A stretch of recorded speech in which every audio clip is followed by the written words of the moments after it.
Sarapan, Yesus berkata kepada Simon Petrus, "Simon, anak Yohanes, apakah engkau mengasihi aku lebih daripada mereka ini?" Jawab Petrus kepadanya, "Benar Tuhan, engkau tahu bahwa aku mengasihi engkau." Kata Yesus kepadanya, "Gembalakanlah domba-dombaku."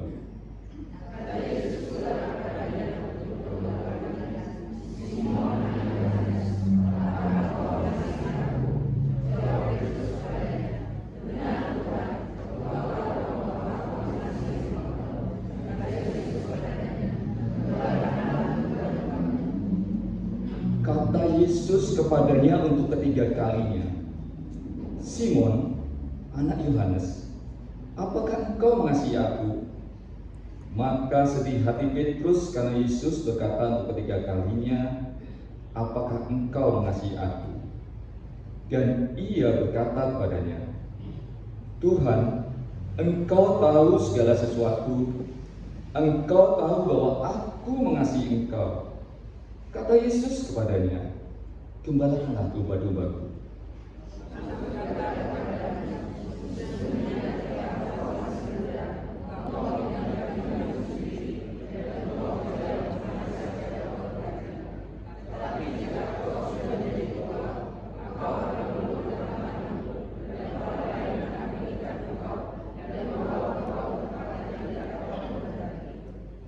Dan hal ini dikatakannya untuk menyatakan bagaimana Petrus akan mati dan memuliakan Allah. Sesudah mengatakan demikian, ia berkata kepada Petrus, "Ikutlah aku." Berbahagia setiap kita yang membaca, merenungkan dan melakukan firman dalam kehidupan.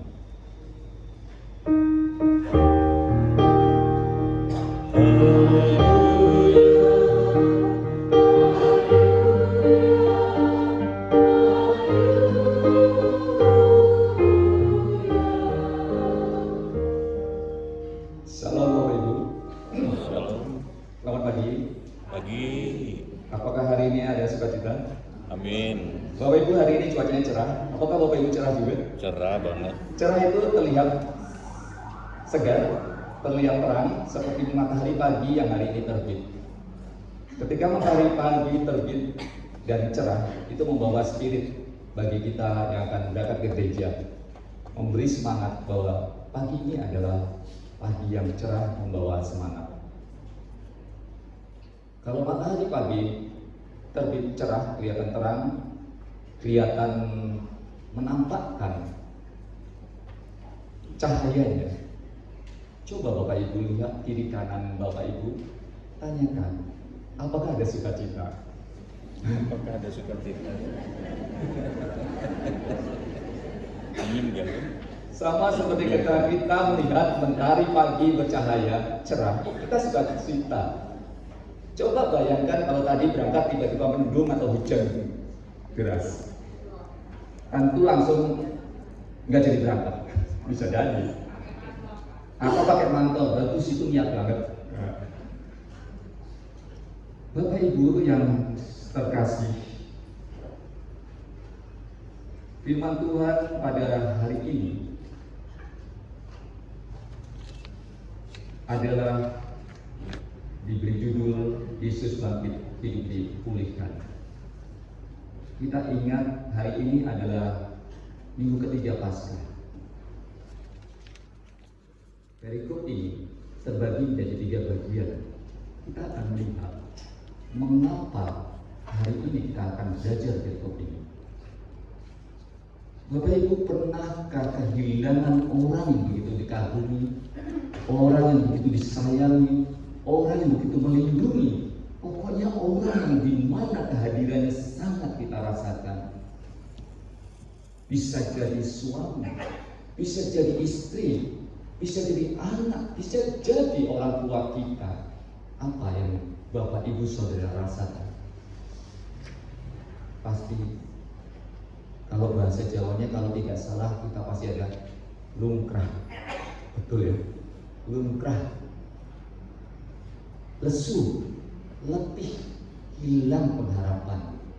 Karena orang selama ini kita kagumi, orang selama ini melindungi kita, orang selama ini mengasihi kita, meninggalkan kita. Bapak Ibu Saudara terkasih, hal ini juga terjadi pada murid-murid Yesus.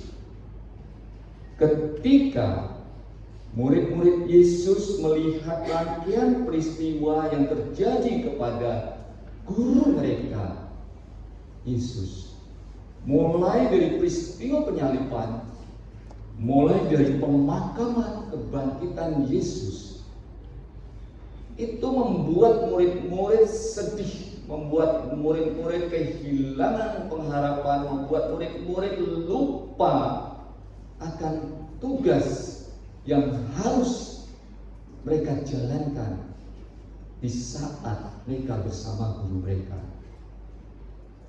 Apakah tugas yang diberikan oleh guru mereka, Yesus, kepada murid-muridnya yang sebagian adalah para nelayan?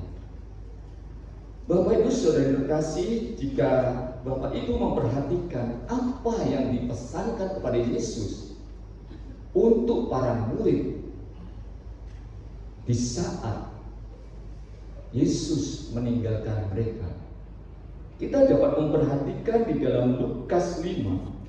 Lukas 5 ayat 10b, ini adalah tugas Yesus kepada murid-muridnya.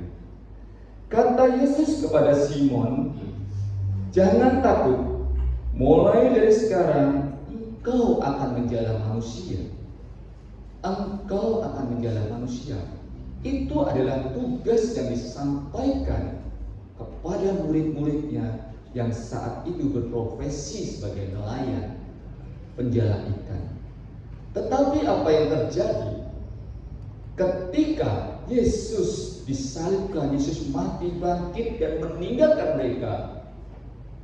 Murid-murid kembali ke profesi mereka yang sebenarnya, yaitu kembali ingin menjadi nelayan, kembali ingin menjadi penjala ikan.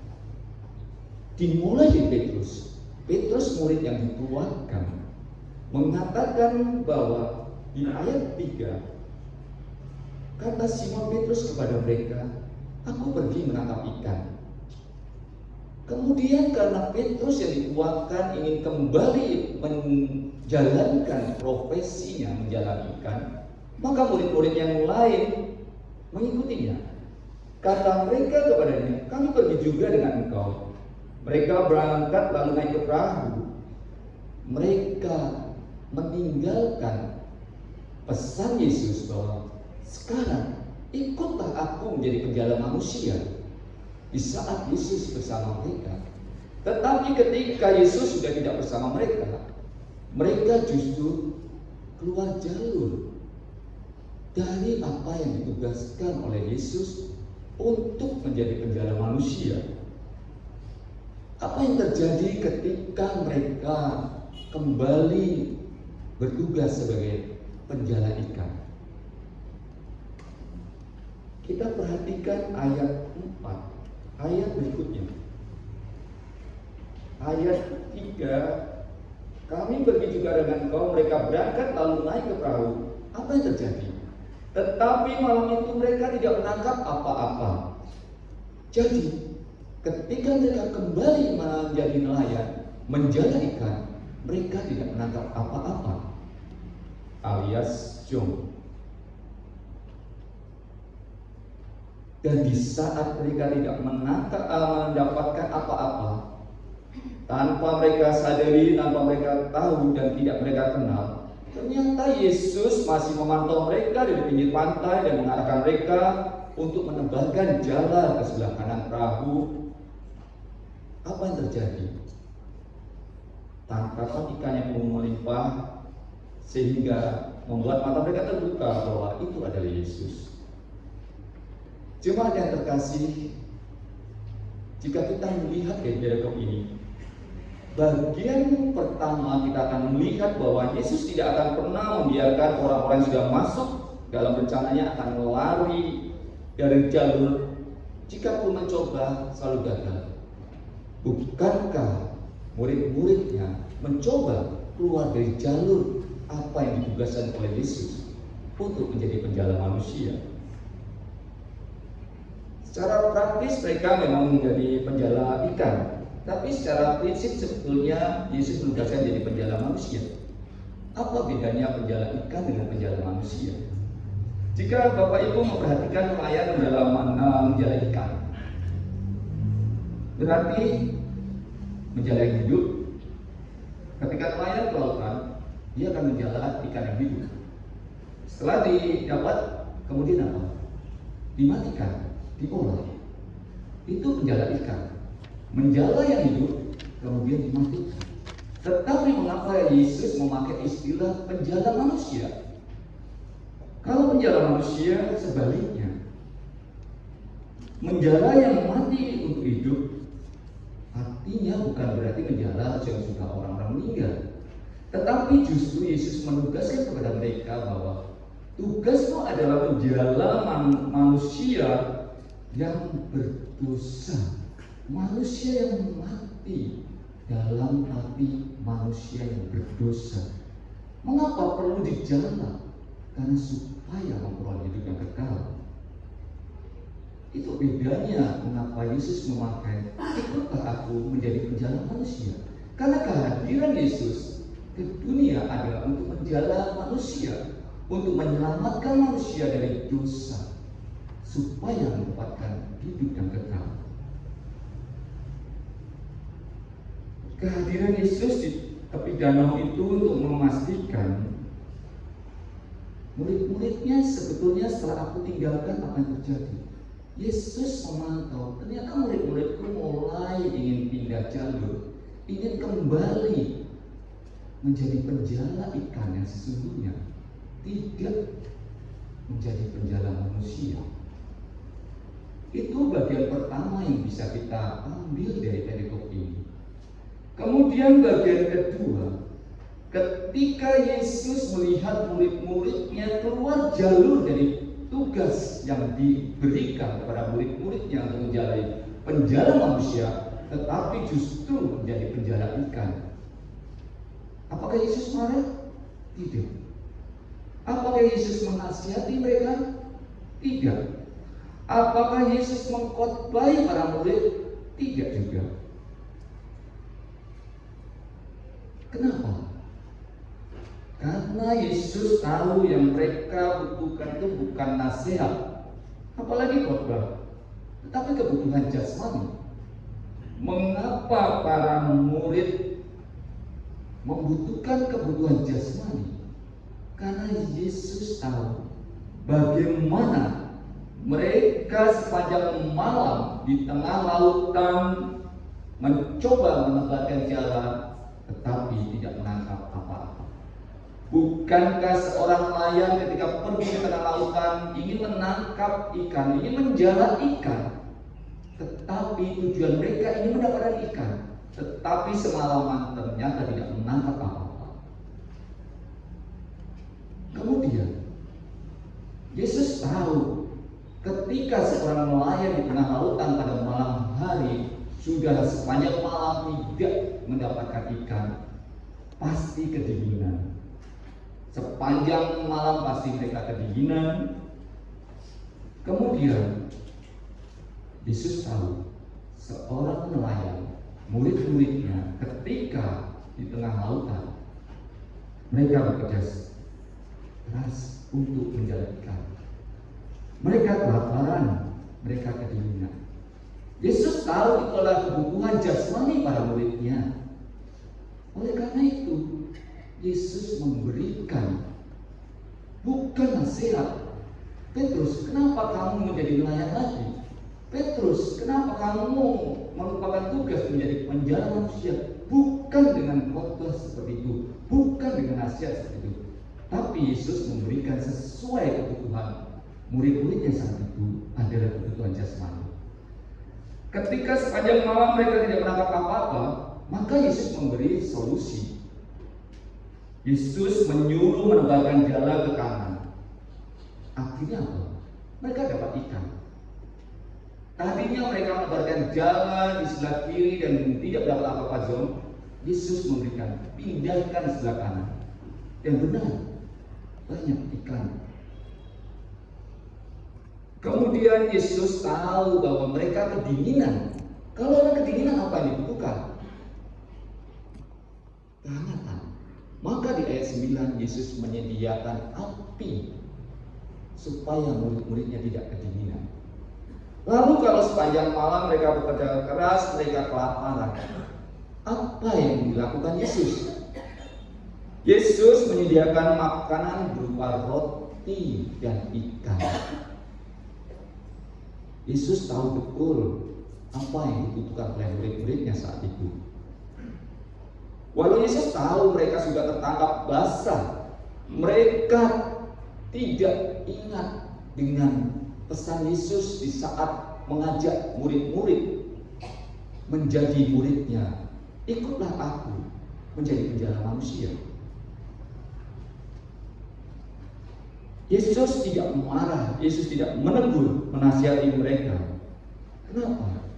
Karena jika itu dilakukan, Yesus memberi nasihat, Yesus memberi teguran, Yesus marah atau bahkan mengkhotbahnya, akan sulit diterima oleh para murid dengan situasi mereka yang demikian. Bapak Ibu tahukah ada 3 orang mengalami kondisi ketika dia sulit untuk dinasihati, kemungkinan sulit untuk menerima nasihat atau bahkan tidak bisa menerima nasihat. Dalam kondisi seperti apa kira-kira? Kita lihat slide berikut. Kira-kira gambar apa ini? Orang jatuh cinta. Bapak Ibu, kalau orang jatuh cinta itu sulit kan?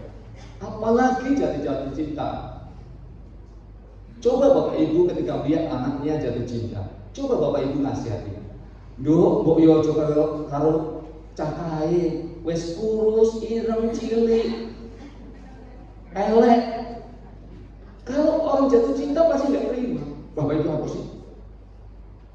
Begitu pula sebaliknya. Ketika kita melihat anak kita jatuh cinta dengan orang yang berbeda keyakinan, ketika kita nasihati, kadang-kala dia tidak terima. Bukankah karena cinta orang bisa melepaskan keyakinannya? Bukankah karena cinta orang bisa meninggalkan Yesus? Kadang-kala cinta membuat orang sulit untuk dinasihati. Orang tidak bisa menerima nasihat. Itu kondisi yang pertama ketika orang jatuh cinta. Maka ada istilah ketika jatuh cinta itu kotoran bisa rasa coklat. Apalagi kalau udah cinta mati, apapun tidak didengar. Kalau sudah berduaan, dunia seperti milik berdua yang lain kontrak. Bukankah seperti itu yang dirasakan Bapak Ibu saat jatuh cinta? Itu kondisi yang pertama. Mas Tata sama Mbak Santi senyum-senyum karena saya tahu bagaimana perjuangan beliau. Karena saya seangkatan beliau, bukan berarti saya rebutan enggak. Saya tahu Mas Tata itu naik Vespa dari sini ke Sukoharjo. Ada Pak Sugeng juga betul Pak. Oh enggak ada. Betapa karena cinta, coba diingetin. Ngopo adu-adu di Sukoharjo orang cewek dia. Pasti akan gak didengarkan. Sama dengan saya ketika saya jatuh cinta dengan istri saya saat mahasiswa. Istri saya kosnya di Kampung Baru, di Sawah Baru, busuk. Saya jalan kaki dari lampu merah Unila malam-malam. Coba kalau dinasihati, ngopo ngoyo-ngoyo jalan kaki, pasti tidak terima ketika posisi jatuh cinta. Yang kedua, posisi apa? Orang sulit atau tidak menerima ketika dinasihati. Next. Lapar. Bapak Ibu, ketika kita melihat orang kelaparan, jangan coba-coba menasihati. Jangan coba-coba mengkhotbahi. Makanya hari ini kalaupun saya mengkhotbahi, mungkin Bapak Ibu ada yang belum sarapan, mudah-mudahan tetap masuk firman Tuhan. Nah, ada kapal-kapalnya tenang, nanti sudah disiapkan di luar. Lapar. Ini yang terjadi oleh murid-murid Yesus.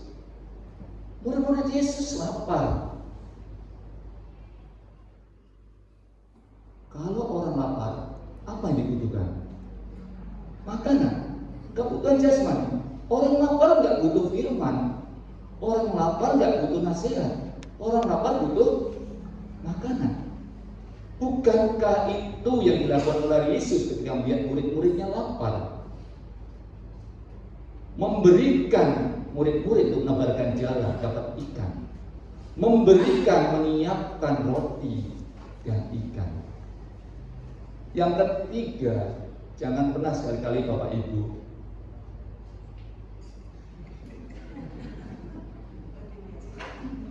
jangan pernah sekali-kali Bapak Ibu menasihati, mengkhotbahi orang dalam kondisi Merokok.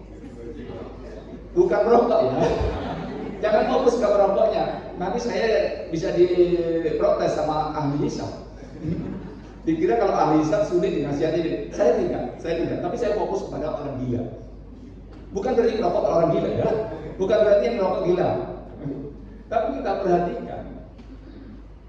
Orang gila di jalan itu Bapak Ibu nasihati, Bapak Ibu khotbahi, Bapak Ibu injili,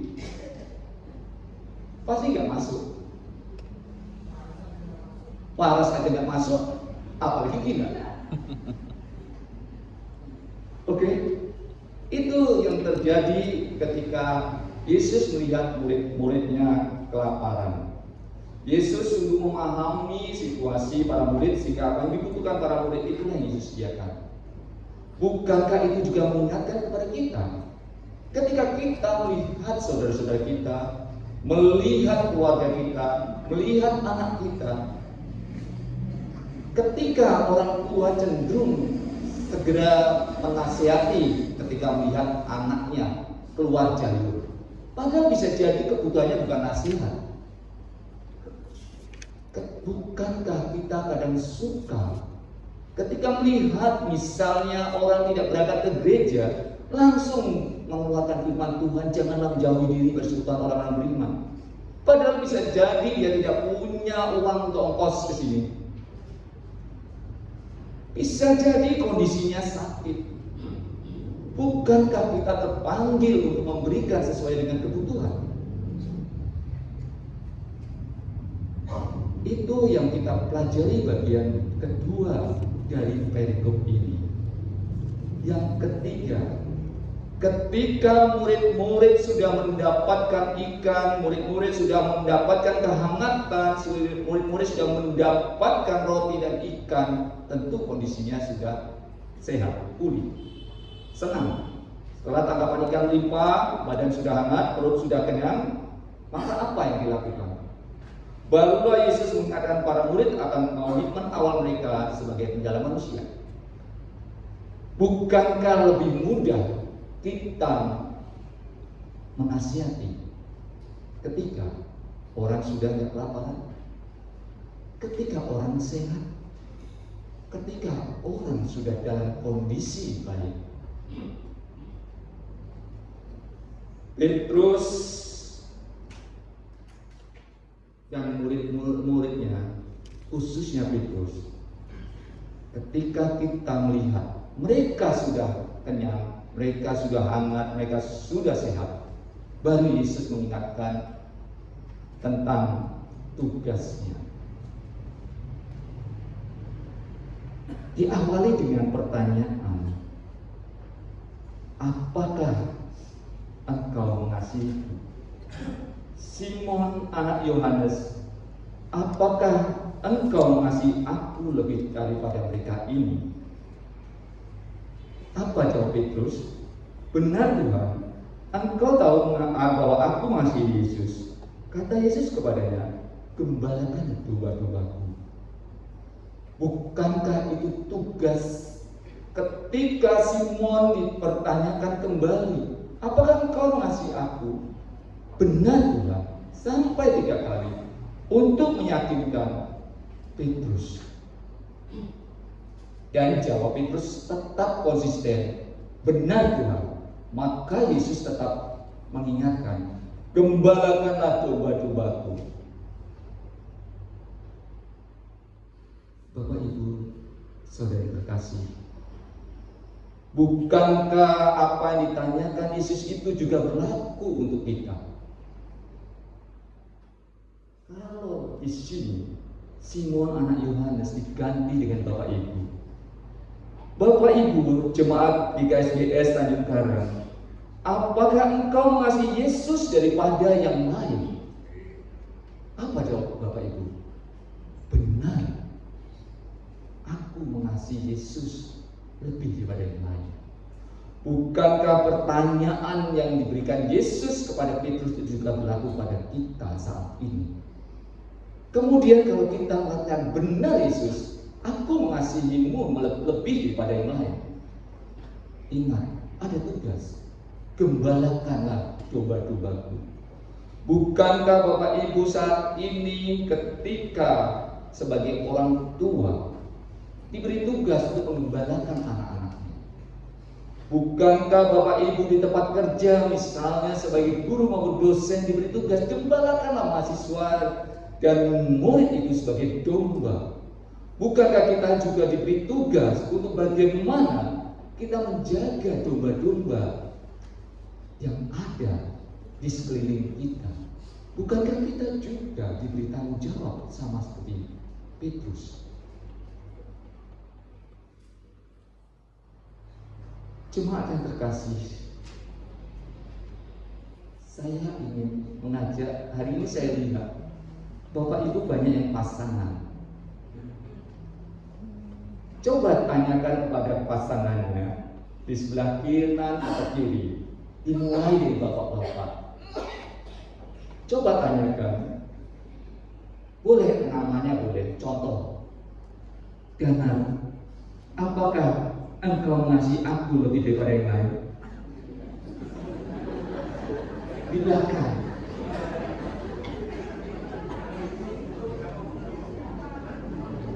Ini contoh. Ganar, apakah engkau mengasihi aku lebih dari yang lain? Kok berubah jadi cowok? Silakan Mas Anggang bertanya atau Mbak Ari bertanya ke Mas Anggang. Silakan Pak Nur bertanya kepada Mbak Reswanti atau sebaliknya. Silakan Pak Sumadiono bertanya kepada Ibu dan atau sebaliknya. Apakah itu tidak menunjukkan keromantisan? Bukankah kita jarang sekali dengan pasangan? Mungkin Mas Nathan bertanya kepada Mbak Santi, coba di refresh lagi. Apakah engkau mengasihi aku melebihi daripada yang lain? Itu menunjukkan apa? Dalam kondisi apapun. Bapak Ibu, bukankah melalui perikop ini kita diingatkan 3 hal? Jangan pernah sekali-kali lari dari rencana Tuhan kepada kita. Rencana Tuhan kepada kita sama dengan yang diterima oleh Petrus, menjadi penjala manusia. Menjadi penjala manusia bagaimana kita menolong orang lain yang saat itu butuh pertolongan kita. Bukankah kita juga diberi tugas untuk menggembalakan domba-domba? Bukankah kita sebagai gereja, kita semua adalah gereja, diberi tugas panggilan gereja, pelayanan, persekutuan dan kesaksian. Yang kedua, ketika melihat hal-hal di sekeliling kita ada yang tidak baik, atau ada yang kurang, atau mungkin ada yang tidak sesuai dengan apa yang kita pikirkan, jangan buru-buru berpikir untuk menasehati, untuk mengkhotbahi, tapi lihatlah apa yang dibutuhkan.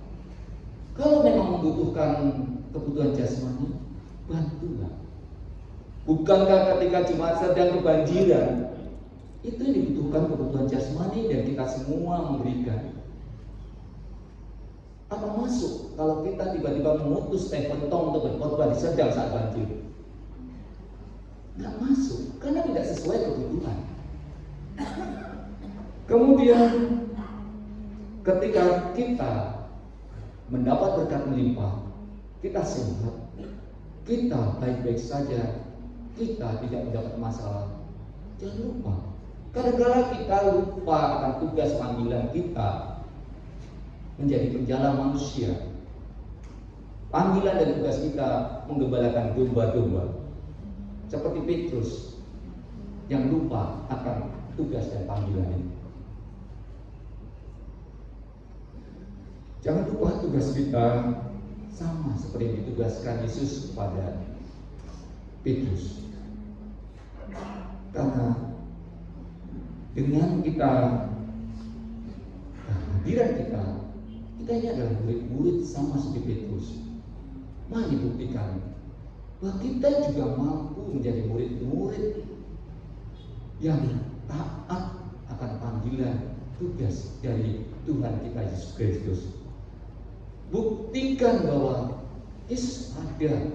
Buktikan bahwa kita murid Yesus melalui kehidupan kita, melalui keluarga kita, melalui pekerjaan kita, melalui bagaimana kita bermasyarakat, bagaimana kita berkontribusi di dalam kehidupan bernegara.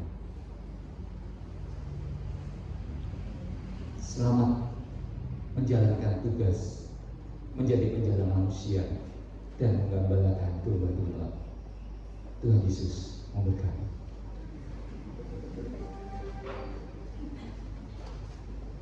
Saat berdoa